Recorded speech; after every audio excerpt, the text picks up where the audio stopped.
이사야를 통해서 하나님께서 이스라엘의 그 멸망과 그리고 유다의 어떤 멸망에까지 이르는 그런 어떤 그 심판의 날을 경고한 것입니다. 경고하신 것입니다. 여호수아가 하나님께서 그 이사야에게 서판에다가 통용 문자로 마할살랄 하스바스라고 쓰라고 말씀하셨다고 했어요. 이 마할살랄 하스바스라는 말은 원래는 레마헬살라 하스바스예요. 레이가 붙어줘야 되는데 그 뜻은 하나님 그들이 노략당할 날이 임박하였고 그들에게 희생이 급히 임할 것이다. 뭐 이런 뜻이에요. 노략당할 날이 임박하였고 희생이 급히 속히 임할 것이다. 한마디로 말하면 이스라엘과 유다에 대한 하나님의 심판의 날이 속히 임할 것이라고 하는 의미죠. 심지어는 하나님께서 이사야의 아들의 이름을 마헬살랄 하스바스라고 지으라고 말씀하시죠. 그 아이가 이사야를 아빠라고 그리고 이사야의 아내를 엄마라고 부르기 전에 여기 보면 그 다메섹과 사마리아의 노략물이 아수르 왕 앞으로 옮겨질 것이다.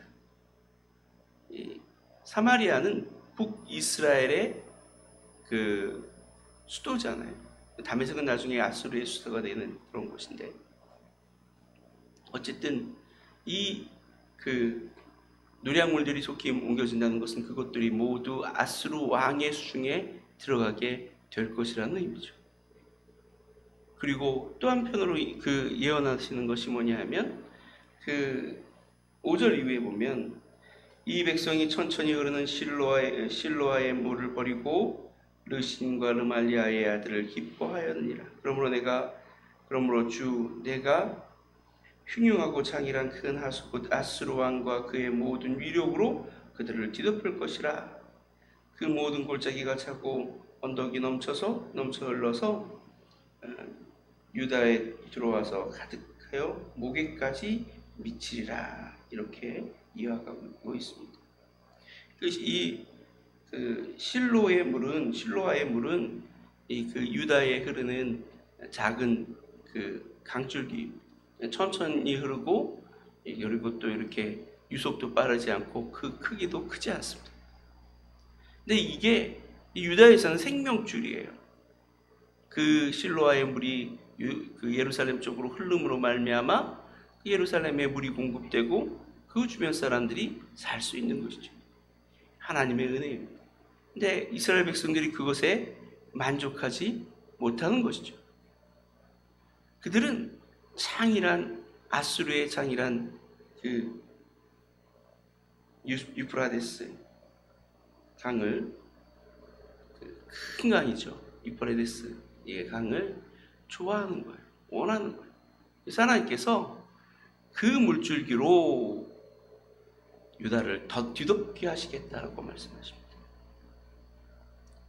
그들이 실로아의 물에 만족하지 못하니까 유프라데스라고 하는 큰 강줄기의 물로 이스라엘 민족을 뒤덮겠다. 그렇게 되면 실로아의 물은 생명의 물이요 넘치는 하나님의 은혜의 강물이지만 이 창이란 이 유프라데스의 물은 그야말로 뒤덮는 물이 되죠. 그래서 그 생명을 빼앗는 물이 되고 마는 것입니다. 참 무서운 예언이 아닐 수 없습니다. 결국 이스라엘 민족들이 하나님을 의지하고 하나님의 은혜에 만족하고 하나님을 섬기기보다는 주변의 큰 나라들의 어떤 문화를 사모하고 그들을 쫓아서 그들의 신들을 섬기면서 하나님보다 강대한 어떤 이웃 나라들을 더 의지했던 그런 죄악을 하나님께서 심판하시겠다고 말씀하시는 거예요. 유다를 향한 하나님의 심판은 아주 속히 임할 것이고 그리고 아주 무섭게 임할 것입니다. 이 예언처럼 훗날 그 아수르 왕 사네립이 유다를 침공해서 거의 모든 성읍들을 다 멸망시키고 오직 예루살렘만 남겨놓죠. 그리고는 돌아가요. 다양스럽게 또 돌아가죠. 그래서 북이스라엘은 이 아수르에 의해서 멸망하지만 남유다는 그 아수르 왕의 어떤 그 침공을 이겨내고 생존하게 되는 거예요. 그나마 하나님께서는 이 이스라엘의 목에까지만 물이 차게 하셨습니다. 다 죽이지는 않으신 거예요. 그리고 맨 마지막 구절에서 이렇게 말씀하십니다. 임마누엘이여 그가 펴는 날개가 내 땅에 가득하리라 하셨느니라. 하나님께서는 하나님의 돌보심과 보호하심을 그렇게 표현한 적이 있죠. 독수리가 날개 아래 그 새끼를 모음과 같이 하나님께서 강력한 은혜로 그나마 예루살렘과 이스라엘 백성들을 덮으시고 보호해 주실 거라는 의미예요. 하나님의 심판 중에도 은혜를 잊지 않으시는 분이심을 기억하시길 바랍니다. 우리가 범죄하고 우리가 죄를 지을 때 하나님께서는 그 죄악을 보아 넘기시는 분이 아니시죠.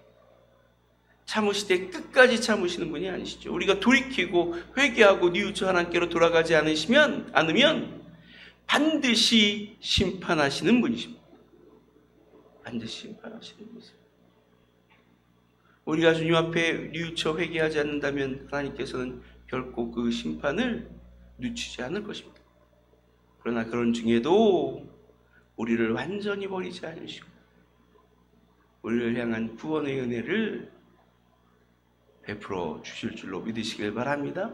하나님은 심판 중에도 자비와 긍휼을 잊지 않으시는 하나님의 목적이 우리를 죽이고 영원히 멸망하게 하시는 것이 아니라 우리를 돌이키게 하시는 것이라는 사실을 오늘 본문을 통해서 보여주는 거예요. 우리는 때로 견디기 어려운 하나님의 징계와 형벌 가운데 놓여질 때도 있어요. 우리가 범죄함으로 하나님 앞에서 악을 행함으로 그럴 때도 있을 거예요. 그러나 분명한 사실은 하나님께서 우리를 완전히 버리지 않으신다는 거예요. 그 심판 중에도 자비와 긍휼을 베푸시며 우리에게 돌이킬 기회를 주신다는 것이죠. 그때 우리는 속히 돌이켜야 합니다. 우리의 죄를 깨닫고 뉘우치고 돌이키면 하나님께서 은혜를 베풀어 주실 것입니다. 그 모든 환난에서 구원하여 이전의 영광을 회복시켜 주실 줄로 믿습니다. 그러나 참고 견디며 끝까지 돌이키지 않는다면 결국 하나님의 심판이 멈추지 않을 것입니다.